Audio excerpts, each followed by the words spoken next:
Hello, everyone. Welcome to Midweek Gaming. I'm Nick on the other side of the comms, of course. Justin providing audio, gameplay, and his own brand of commentary wherever he feels necessary. So this week, sorry for being a bit slacking lately, due to the fact that we're both in college, and I had a frick ton of exams. So forgive the fact that recent content has been a bit lacking in both upload time, among other things. So sorry about that. If you're wondering why we've been a bit slower these days.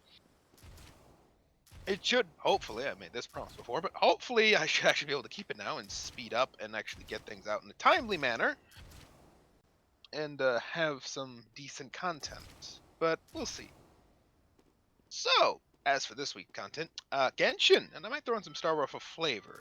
So, recently, Genshin had a big update. I can't remember what version we're on at this point, or what version we will be on, but they finally added the character Arlecchino in the game, and my wallet cannot take this! I mean, we wanted to have her for a while now, and it was kind of interesting that in the entire Fontaine quest, we don't actually. Hey, Justin, can we hear a bell in the background here? I've got like a clock ringing in the background. Yes. Okay, I'm just wondering if that's coming through. Okay, sorry everybody, that's my clock going on in the background. But anyways, where was I? Oh yeah, it's kind of weird in the entirety of the Fontaine quest that we didn't actually get like a boss fight with her like we do with most harbingers. But apparently, I honestly didn't think we'd get one as a result of the Fontaine quest getting concluded. They might just drop her character randomly, like I think they did later on with Tartaglia, if I remember correctly. But no, that we're getting both her character and apparently a boss fight story thing in the next update, which I think either goes live today or tomorrow, if I did my numbers right. So that's a thing, which is kind of funny considering previously the banner to pull for the characters was actually Nervalette, who is also apparently quite broken. And I was actually planning to pull for him because I saved up a bunch of crystals and a bunch of tickets, or a bunch of pulls, I should say. And then I saw Arlecchino come out, and I'm like, well, I guess I'm not spending these. Because funny enough, I don't actually have any. Well, no, that's not a. That's a lie. I do have one of the harbingers technically, and that's the Wanderer. I got him out of pure interest, and yeah, that's a thing. But yeah, no. So if you're hoping to pull for Arlecchino, may you end up getting Arlecchino. Interesting though, they also dropped a trailer teaser story thing for Arlecchino on YouTube, which kind of does a lot of her backstory as a child and everything. It's interesting because if you're a fan of the Genshin lore community, because there is lore to this game, surprisingly, a gacha game does have some deep lore. Trust me, I of all people know these things. Deep lore. It is Honestly, intense. it is intent. It's interesting, like I said, because there's been long speculation as to what exactly the frick Arlecchino is, because she doesn't look human entirely. There's just giveaways, like the X's in her eyes, the fact her arms are charcoal black for some reason, despite the rest of her skin being white. Like, there's a bunch of question marks here. And if you know the story of Genshin, you know that some of these are probably the telltale signs of being possibly undead. Like, the blackened arms is something we generally see with, like, people who are Hilitrolls, or at the very least, people who possibly are undead, if I'm remembering my lore kind of correctly. So, there's that question there. And in the trailer that we dropped, or I wouldn't say trailer, cutscene animation thing, which, by the way, a lot of people are now asking when are we getting that Genshin anime. This does look really good, not gonna lie. So if we get that Genshin anime on the same level of quality as this, I'm definitely watching that shit. But, anyways, we do see what looks to be a childhood where it does seem Arlecchino is cursed. So the blackened arm thing is a result of the curse. What exactly that curse is, not too sure. There's people that are hinting that because of her kind of animations and stuff like that, she might just be a straight up glitch into that, which, I mean, why not? Genshin can do some arcane nonsense when it comes to their character plot story problems, so that'll be interesting. And we've also put to bed what exactly her relationship to the last knave was, whether she replaced the last knave, whether she is the last knave, a bunch of weird. Nope, she did actually kill the last knave. We actually see it in the animation where she does actually confront the last knave and quite literally blow up the building where they both are in, disintegrating her. So, yeah, she did. She killed him. So that at least answers one question about Arlecchino, and that's how she got the title of the Knave. So that's a thing. But it's a nice story. It's a bit of a touching cutscene. So, like I said, that'll be interesting. We also learned that she was also kind of that one kid as a child that had she was a girl that had pet spiders and stuff like that, and was very compassionate to them. She was very much the odd little duckling, so to speak. Not that there's something wrong with that, because I think I qualify as that in my childhood, so no judgment.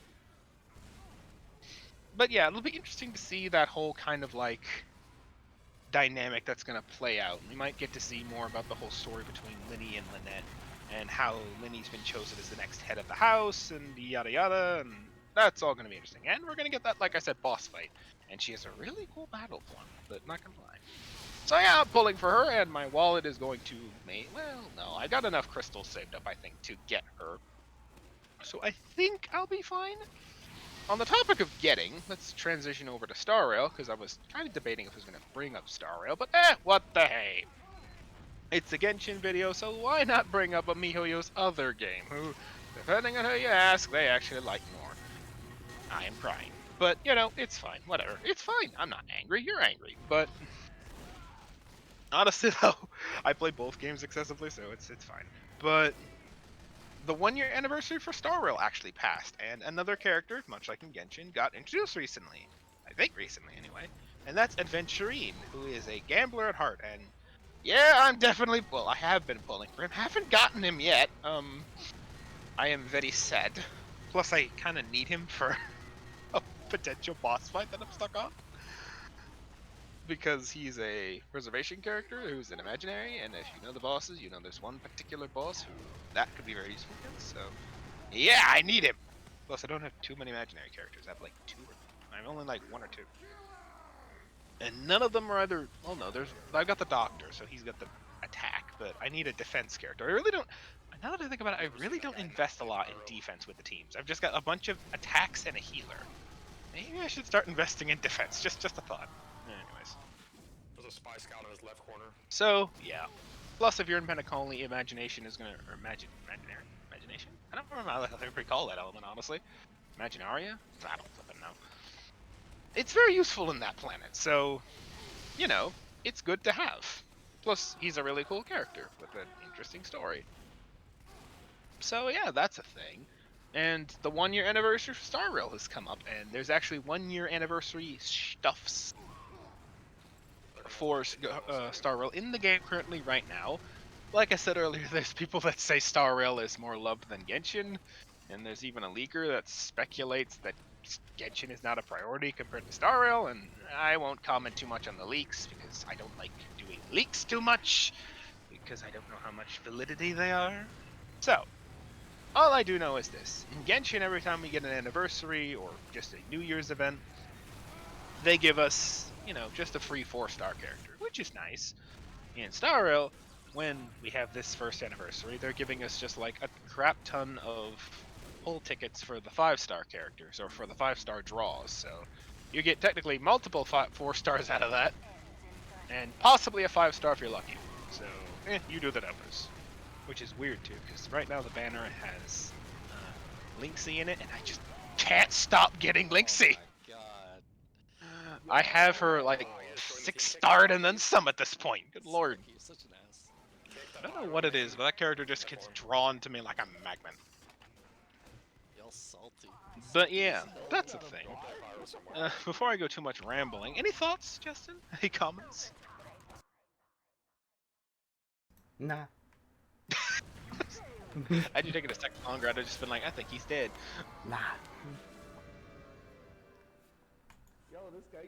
So, there you go. But yeah, like I said, to those pulling for Adventurine or for those pulling for Arlecchino, may you have luck getting her. I will definitely be pulling, have pulled for one of them. Gonna pull for the next one when it comes out. I think it's already out. And yeah, also remember to deem that first anniversary for Star Rail if you're a player, because like I said, there's a bunch of premium pull tickets for the character events, and I think there's like 10 if not more in total. I haven't done the numbers, but yeah, that's a lot, especially when you're guaranteed at least a 4-star or a 5-star I should say every 90 or so pulls. If you already got a few pulls in the bag, it makes life easier. And who knows, you might just get really lucky and get him on the first try. I am not that lucky. I think I'm up to like 60 or 70 at this point. And I swear to God, if the first 5-star I get is not him, I'm going to throw a brick through the wall. I should really stop saying because I'm kind of jinxing myself. Something is going to end up with a hole in it. And it's likely going to be both my wall and my arm. Yeah, just the arm is just going to have a bloody hole in it. But yeah, that's the current updates on Star Rail and Genshin and etc. etc. etc. What else am I forgetting? First anniversary, Arlecchino, our trailer, Aventurine. Oh yes, there's that new big update for Star Rail as well. Where we're getting more story. I might be a bit late on this one. I haven't been keeping track of the update releases for Star Rail all too much. But we got another one, and apparently stuff's going down. I ain't gonna say it because even I don't really know, but apparently like stuff's going down. Which is funny because Penacoli, when you first get there, is just like, oh, it's this nice planet. It's all about festivities. And honestly, that's the funny thing I was thinking about Genshin and or Star Rail compared to Genshin. I'll end this off here. It's a weird analogy or a weird comparison I make. Genshin is it feels like a much younger game in that where you have characters that are not only range much younger, but while there's like heavy stuff that gets talked on in like Genshin, where it's like people are cursed forever and their bodies will slowly rot away and yada yada yada, like heavy stuff. Generally speaking, things are mostly happy, generally, most of the time. And character deaths, I mean, we've only had like 2 character deaths, and that was back in Inazuma. One of them, to my knowledge, was an NPC, or at least named character deaths. Not counting events. Apparently there were events long ago where they also had character deaths. But like, outside of one particular NPC you get close to throughout the course of a long chain of events, there are side quests that also ends up sacrificing herself at the end, and of course Senora, who people still simp for to this day, who got killed off in spectacular fashion. She literally got disintegrated. Yeah, no, that's the only 2 ones. Weirdly enough, after Inazuma, they just kind of stopped doing that. I mean, they had them in Fontaine, which is more, Fossil War sacrificing herself, and technically also the nation after Inazuma with, Sumeru, so I'm gonna remember the name for a second. But technically Rukadavata was already dead, it's just her mimetic memory consciousness thing that just deletes herself. So that's, and we don't get to play those characters. Like, like in Genshin, it's kind of the shtick where it's like, if you're a playable character, you're safe. You won't die.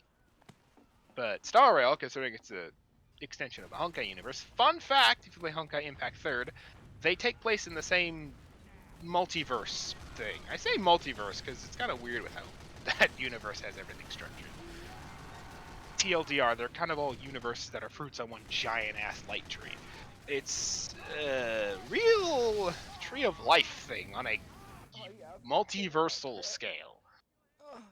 Yeah, like I said, things get weird. But anyways, comparing that to something like Star Rail, where only 2 characters range on the older side. I mean, like the Traveler, there's this joke in Mondstadt where it's like they look so young that they're in their mid to early teens that they can't drink, even though the Traveler is not a thing for alcohol. That's kind of the running joke there. Versus the Trailblazer and Star Rail, who looks like they're in their at earliest late teens, early 20s, you could even argue. And the rest of the characters are just as old, or not older. Most characters in their like 30s, 40s, hell, I think even 1 or 2 in their 50s. So, characters tend to range much older, and the stories are much heavier. Plus, like I said, character deaths are all over the dang place. As far as I know, there's only like 2 big deaths that stand out in my mind, and that's, like I said, both of them in Inazuma. Versus in Star Wars, we have like 1 every planet, at least. And we're on planet 4 at this point. So that's a thing. I'm behind. So, Literally, we just had. I literally just had one in the story where I didn't say it actually if you're not in there yet. So I won't say nothing. But like I said, it's an interesting comparison. And in Star Rail, no one is safe because, like I said, in Honkai, if it's a continuation of the universe, and just like in Honkai, nothing is safe. No one is safe. There's literally a character you play as that is either canonically dead or just simply MIA at the moment. So, yeah.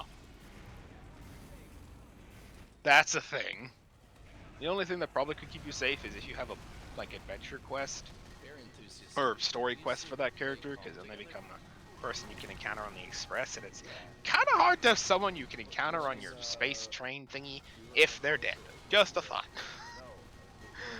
So, Oh shit. Okay, yeah. I don't know. Interesting observation I made last night while mindlessly grinding and getting them stellar jades so I can pull more Adventurine and hopefully get him, because my god do I want him. So yeah, anyways, rambling over.